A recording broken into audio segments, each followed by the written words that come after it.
पहलगाम हल्ल्याचा निषेध, नाशिकमध्ये संतप्त आंदोलन, केंद्र सरकारकडे सर्जिकल स्ट्राईकची मागणी।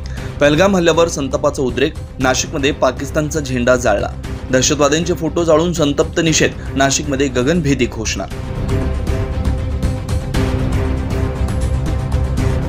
काश्मीरमधील पहलगाम इथं हिंदूंवर टार्गेट करून झालेल्या अमानवी दहशतवादी हल्ल्याच्या तीव्र निषेधार्थ नाशिकमध्ये संतप्त आंदोलनाचा फडका उडालाय।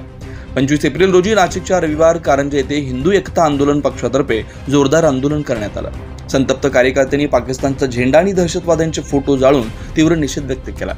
भारत माता की जय, वंदे मातरम, पाकिस्तान मुर्दाबाद, बदला लो अशा प्रखर राष्ट्रवादी घोषणा देण्यात आल्या।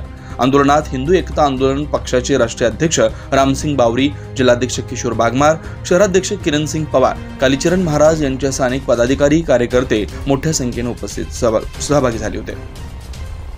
हिंदू टार्गेट करून हिंदूंना नावं विचारून त्या ठिकाणी त्यांचे अत्यंत निर्घृण खून पाडलेले आहेत।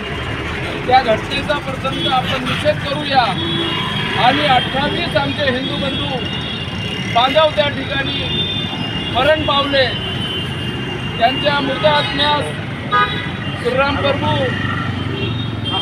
आई सप्तशृंगी, आई तुळजा भवानी चिर शांती देवो म्हणून त्यांना आपण 2 मिनिटं उभं राहून फक्त श्रद्धांजली वाहूया। आम्हाला हाक द्या, हाक न देता सुद्धा आम्ही सीमेवर येऊ आणि त्याचा बदला घेतल्याशिवाय आम्ही राहणार नाही। पण सरकारने बदला घ्यावा। सरकार आज सत्तेवर बसलेलं आहे। मोदीजी, राजनाथ सिंह आणि अमित शाह त्रिमूर्तींना आमची विनंती आहे, कुठल्याही परिस्थितीत पाकिस्तानचा चकनाचूर करा आणि ज्या अतिरेक्यांनी आमच्या या 28 बंधूंना मारलं आहे त्या अतिरेक्यांचं दहन या ठिकाणी आम्ही आता करत आहोत। हिंदू एकता आंदोलन पक्षानं अशा हल्ल्यांचा कायमस्वरूपी बंदोबस्त करण्याची मागणी केली असून संतप्त नागरिकांच्या भावना नाशिकच्या रस्त्यांवर प्रखरपणे उमटल्या। 9 न्यूज महाराष्ट्रासाठी वैभव घुगे, नाशिक।